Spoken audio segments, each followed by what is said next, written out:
Jiu-Jitsu is a full contact combat sport, but how do submissions actually break limbs? What's the damage that can be caused? And most importantly, how do we fix it? Let's explore the science behind Jiu-Jitsu Anatomy.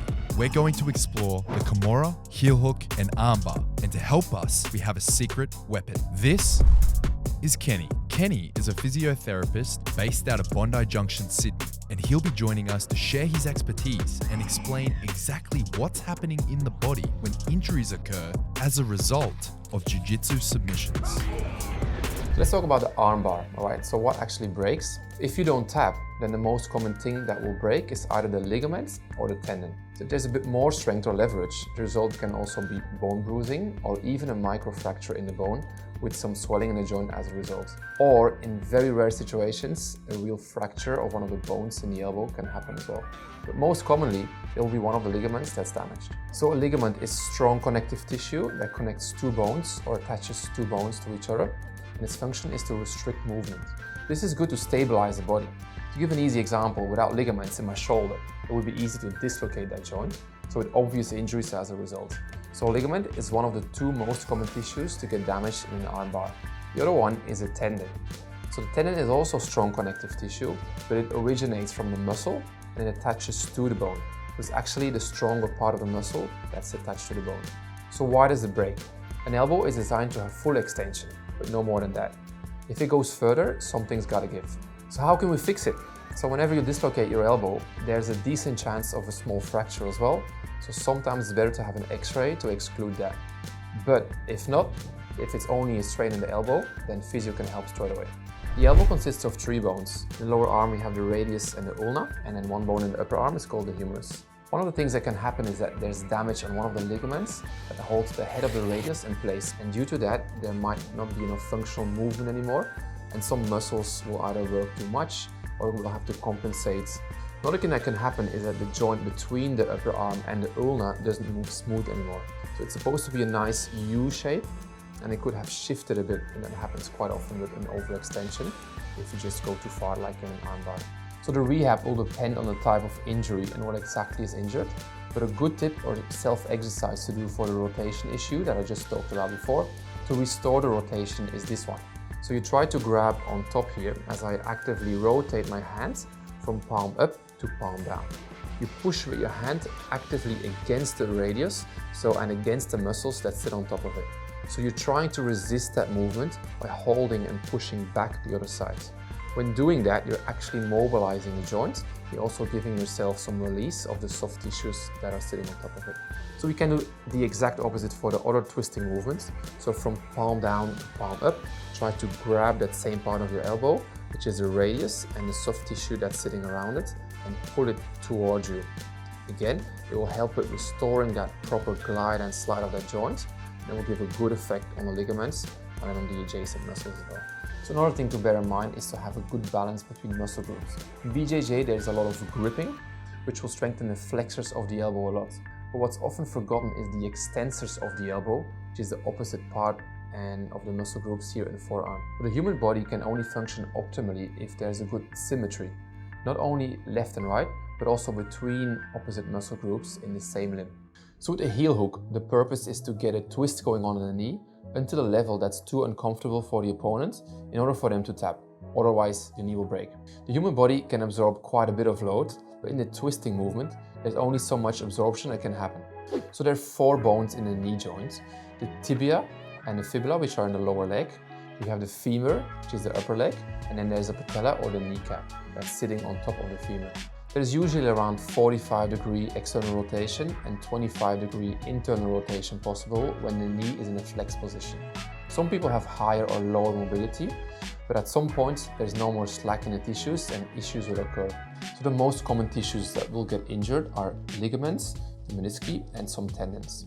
There's a ligament on the outside of the knee, which is the LCL or the lateral collateral ligament, that goes from the top part of the fibula to the lower part of the upper leg, which is the femur. And there's another ligament on the inside of the knee, which is your MCL or medial collateral ligament, that goes from the upper part of your tibia to the lower part of your upper leg, the femur. These ligaments are big stabilizers of the knee. The other important ligaments are the cruciate ligaments, and they run inside your knee. They cross each other to form an X. And then we have the menisci. So the meniscus is a rubbery cartilage between your tibia and your femur. So it absorbs the shocks and it also helps with stabilizing the knee joint. From all these structures, I think the medial collateral ligament followed by your ACL will normally be the first ones to get injured. If there's more stress or rotation, then the lateral collateral ligament and your meniscus can be compromised as well. The recovery process will vary greatly depending on the amount of twist and damage that has been done on either or a few of these ligaments in your meniscus. But we also shouldn't forget that the ankle can get injured in the heel hook as well. Everyone only talks about the knee during that movement. There's also tremendous forces going through the ankle joints and the deltoid ligament. And that's one of the structures that can definitely get injured in your ankle during that movement as well. With smaller sprains and tears, physiotherapy can definitely help. The initial part of the rehab will be reducing the swelling and getting functional movement back, followed by stability and strengthening of the knee. With bigger tears and injuries, surgery might be necessary. It's always a good idea to come in for an assessment to determine if you need a scan or not, and the rehab and training will depend on the severity of the injury. With the Kimura, there's a combination of shoulder abduction and internal rotation.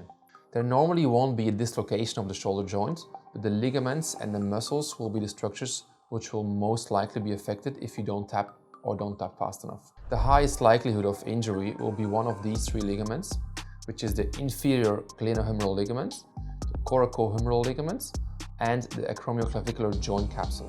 In easy terms, the shoulder is like a ball in a socket, with the ball being your upper arm and the socket being a part of your shoulder blade. Then your shoulder blade connects to your chest via your clavicle. Around the ball in the socket, there's like a tight ligament called your capsule.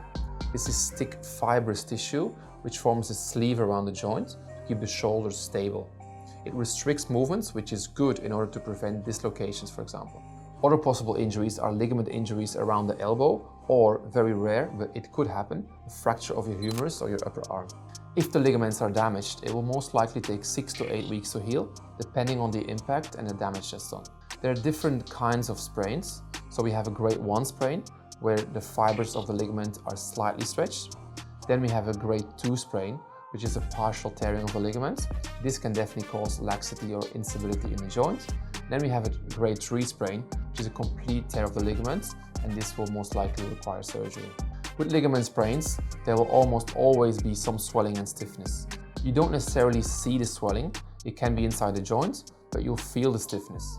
Initially, you'll need the acronym PEACE and LOVE. The P stands for protection, the E stands for elevation, which is a bit difficult in the case of a shoulder. It's definitely more when you have an ankle injury or so.